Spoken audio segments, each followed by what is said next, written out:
tip. Ja Morant celebrating the Grizzlies' Summer League title with this dance. I mean, does this move have a name to it? Yeah, it's called Looks Like Your Knee Looks Fine. By the way, the Grizzlies clearly better without Ja Morant. Yeah, it's already started. Trade Ja Morant. No. Ja Morant, friend of the show. He was a lot of fun when he came on with us during the draft. Welcome to The Jump. I am Rachel Nichols. I am joined by host of the Hoop Collective podcast, Brian Windhorst, our front office insider, Amin Al-Hassan. New York Times bestseller, I think, is a more prestigious title, right? Well, I've said that the last couple of days. There has to be some variance, right? Synergy. Okay. Exactly. Come on. Coming up, we're going to talk about the Bucks. Should they be title favorites this season? Because Vegas has them third.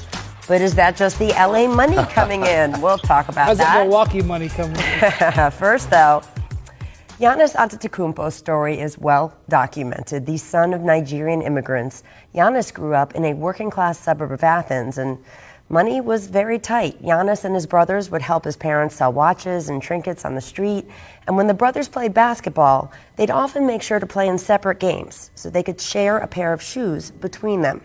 Fast forward 10 years, and everything has changed. Fresh off winning the MVP, Giannis not only has all the shoes he wants, he's spending this week introducing his very own signature shoe. Let me get one. I caught up with him here in LA. Take a look. Giannis finishes ferociously. He's almost unstoppable. NBA Most Valuable Player goes to Giannis Antetokounmpo. I saw you at the NBA Awards. You win MVP. You're the first international player to ever have a Nike signature shoe. There's also been all these stories about how Americans, according to census data, are naming their babies after you now. What does it feel like to have all this stuff happening at once? It's insane. It's insane. It's been an unbelievable year. I don't think I've taken time to realize what's been going on.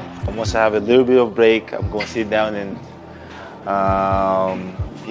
digest everything that's been going on the couple of months that have passed. But again, it's amazing. Then here comes showtime. Antetokounmpo. Nike has wrapped you into their Sports Changes Everything campaign, which is an ad campaign, right? I mean, it's come up with by marketers, but it's actually your story. You and your older brother used to share shoes because shoes were expensive, and he would play in the early game and then give them to you, and you would play in the late game. How far have you come from that moment? Really, really far. Not just me and as a family. Sports changes everything. Right. Campaign, it's my life. At the end of the day, it's been an unbelievable journey. I can never take nothing for granted. Less I am. How many shoes do you own now? Around 4,000 pairs of shoes. Wait, 4,000 pairs of shoes. Where do you keep these shoes? Actually, I got a shoe closet. The size of an apartment?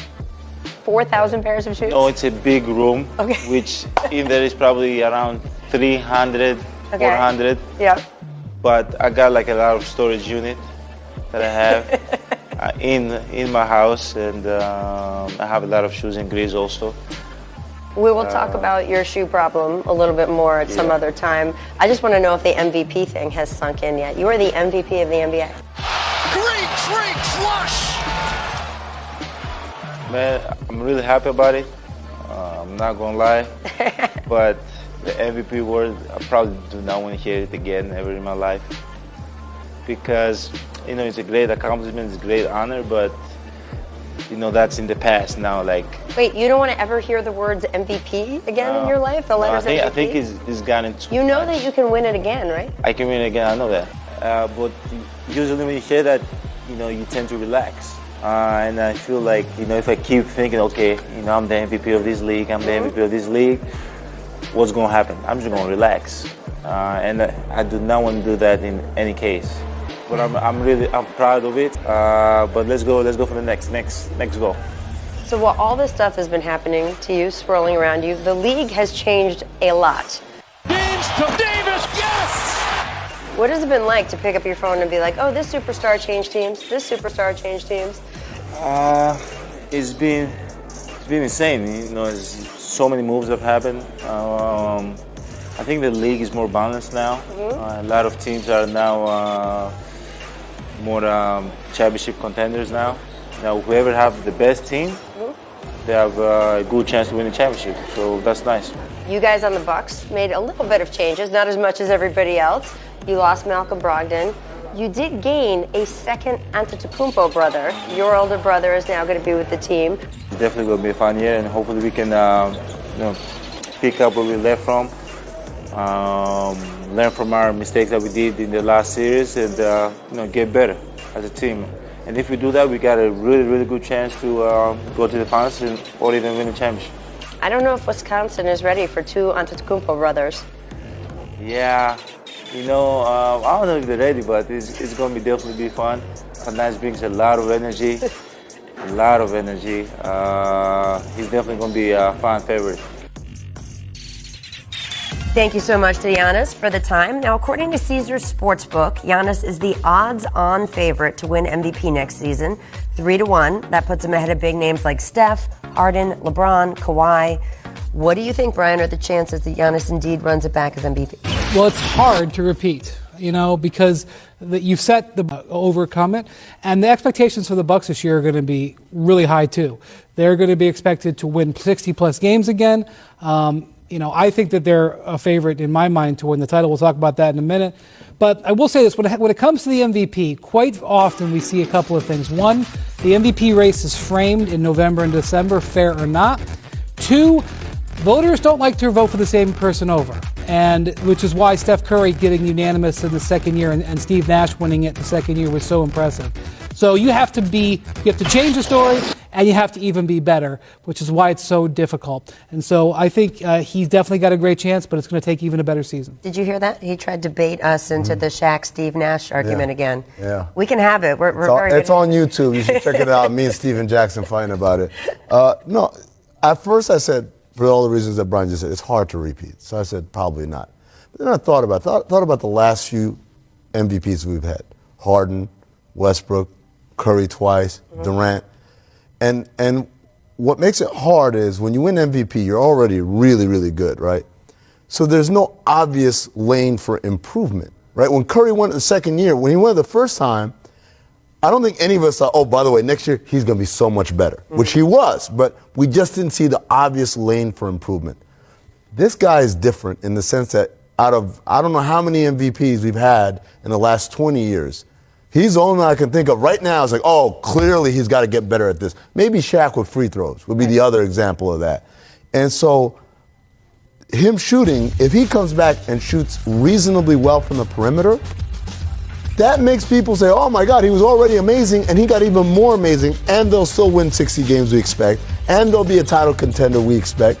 All those things I think are going to factor in to the building of the story that Brian is saying. It's got to be a heck of a story for us to want to vote for a guy twice. How much do you guys think it comes into play that I don't want to say he's on an island, because obviously he has another all-star on his team, but he does not have that one of those elite top 10 other players on his team. Doesn't have to share. And so doesn't have to share sort of as you're playing and the stats and all that. But there's also in the Warriors, obviously, we're the ultimate example of this, voters saying, you've got so many other people around you making it easy. It's not fair to compare you to these guys who are on their own.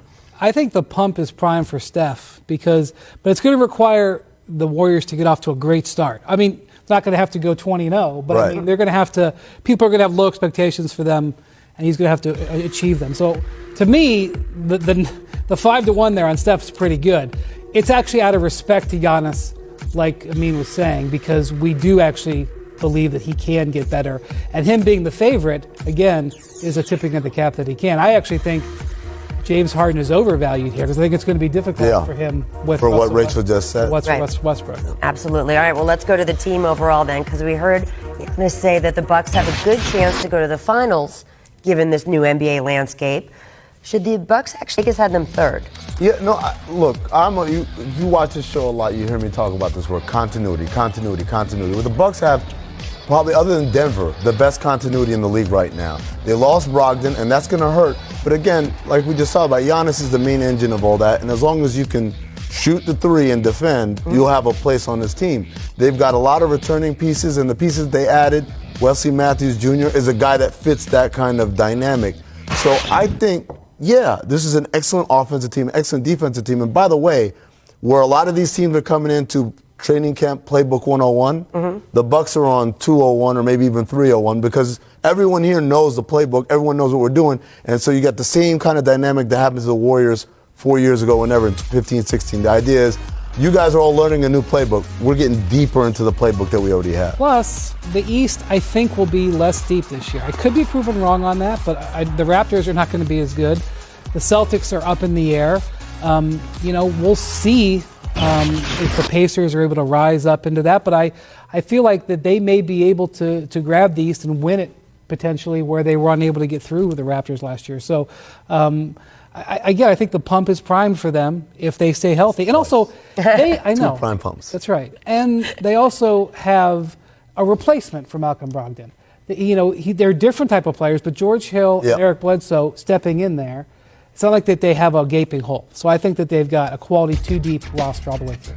Absolutely. By the way, we need like a pop-up Zach Lowe in the studio. Whenever someone has a saying, right? Doesn't he love to explain where like the pump is primed from or something like that? I think a pop-up Zach Lowe is a good idea in general. Just in general, right? Have a him little pop right up. pop-up. They do that a lot on Levitard show. Right? If you say something like that, Dan will stop everything and say, where did that come from? And Zach the is great at will that. come up. Let's see if I can get it a third time in the show. There you go. We'll have to see. We'll have to Find that pump. You can watch for that. You could also keep with us because we're going to discuss the fact that the Miami Heat are reportedly interested in Chris Paul, but they would also want draft compensation back.